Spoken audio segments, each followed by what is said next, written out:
ನೋಡ್ತಿದ್ದೀರಾ ವಿಜಯ ಟೈಮ್ಸ್. ಇದು ಈ ಹೊತ್ತಿನ ಹೆಡ್ಲೈನ್ಸ್. ಫುಟ್ಪಾತ್ ತೆರವು ಬೆನ್ನಲ್ಲೇ ಬೆಂಗಳೂರಿನಲ್ಲಿ ಮತ್ತೊಂದು ಆಪರೇಷನ್. ಜುಲೈ 10ರಿಂದ ರಸ್ತೆ ಬದಿ ನಿಲ್ಲಿಸಿದ ಗುರುತು ಇಲ್ಲದ ವಾಹನಗಳ ತೆರವಿಗೆ ಜಿಪಿಎ ಮುಂದು. ಸಚಿವ ಕೃಷ್ಣ ಬೈರೇಗೌಡ ಸೂಚನೆಯ ಮೇರೆಗೆ ಈ ನಿರ್ಧಾರ.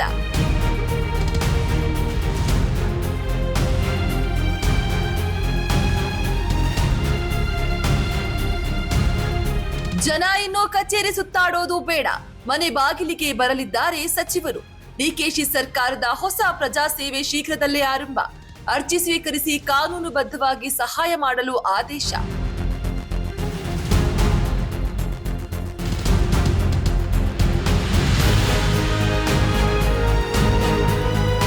ಮುಂದಿನ 4 ದಿನ ರಾಜ್ಯದಲ್ಲಿ ಭಾರಿ ಮಳೆ ಸಂಭವ.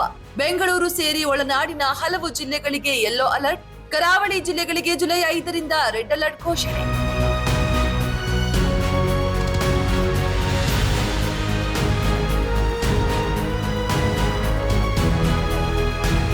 ಸರ್ಕಾರಿ ಕೆಲಸದ ಹೆಸರಿನಲ್ಲಿ ಉದ್ಯೋಗಾಕಾಂಕ್ಷಿಗಳಿಗೆ ಮಕ್ಮೇಲ್ ಟೋಪಿ. ನೂರಾರು ನಿರುದ್ಯೋಗಿಗಳಿಂದ 2 ಕೋಟಿಗೂ ಹೆಚ್ಚು ಹಣ ವಸೂಲಿ. ಶಿವಮೊಗ್ಗದಲ್ಲಿ ಸಚಿನ್ ಮತ್ತು ಸುಜಾತ ಎಂಬುವರಿಂದ ವಂಚನೆ.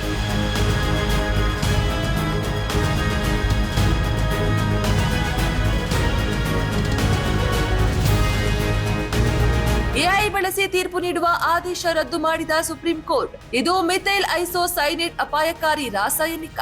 ಇದರ ವ್ಯವಸ್ಥೆ ತಿಳಿಯುವಷ್ಟರಲ್ಲಿ ಇಡೀ ವ್ಯವಸ್ಥೆ ನಾಶವಾಗಿರುತ್ತೆ ಎಂದ ಸುಪ್ರೀಂ ಕೋರ್ಟ್.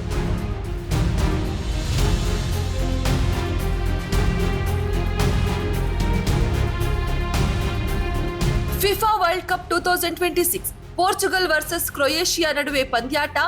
ಪೋರ್ಚುಗಲ್ನ 2-1 ಅಂತರದಿಂದ ಸೋಲಿಸಿದ ಕ್ರೊಯೇಷಿಯಾ.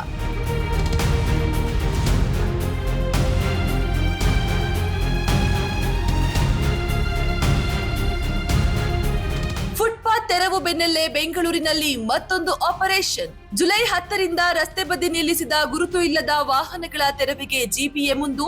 ಸಚಿವ ಕೃಷ್ಣ ಬೈರೇಗೌಡ ಸೂಚನೆಯ ಮೇರೆಗೆ ಈ ನಿರ್ಧಾರ.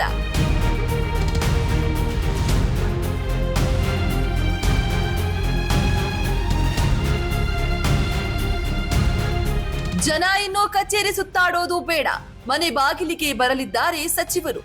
ಡಿಕೆಶಿ ಸರ್ಕಾರದ ಹೊಸ ಪ್ರಜಾ ಸೇವೆ ಶೀಘ್ರದಲ್ಲೇ ಆರಂಭ. ಅರ್ಜಿ ಸ್ವೀಕರಿಸಿ ಕಾನೂನುಬದ್ಧವಾಗಿ ಸಹಾಯ ಮಾಡಲು ಆದೇಶ.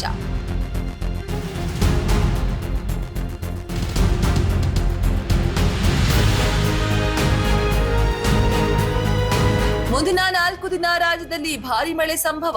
ಬೆಂಗಳೂರು ಸೇರಿ ಒಳನಾಡಿನ ಹಲವು ಜಿಲ್ಲೆಗಳಿಗೆ ಯೆಲ್ಲೋ ಅಲರ್ಟ್. ಕರಾವಳಿ ಜಿಲ್ಲೆಗಳಿಗೆ ಜುಲೈ 5ರಿಂದ ರೆಡ್ ಅಲರ್ಟ್ ಘೋಷಣೆ.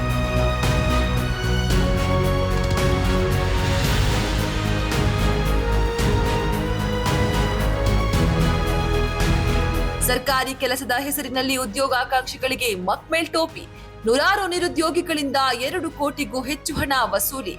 ಶಿವಮೊಗ್ಗದಲ್ಲಿ ಸಚಿನ್ ಮತ್ತು ಸುಜಾತ ಎಂಬುವರಿಂದ ವಂಚನೆ.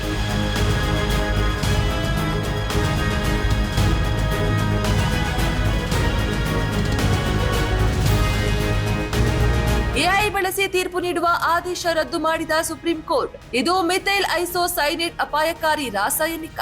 ಇದರ ವ್ಯವಸ್ಥೆ ತಿಳಿಯುವಷ್ಟರಲ್ಲಿ ಇಡೀ ವ್ಯವಸ್ಥೆ ನಾಶವಾಗಿರುತ್ತೆ ಎಂದ ಸುಪ್ರೀಂ ಕೋರ್ಟ್.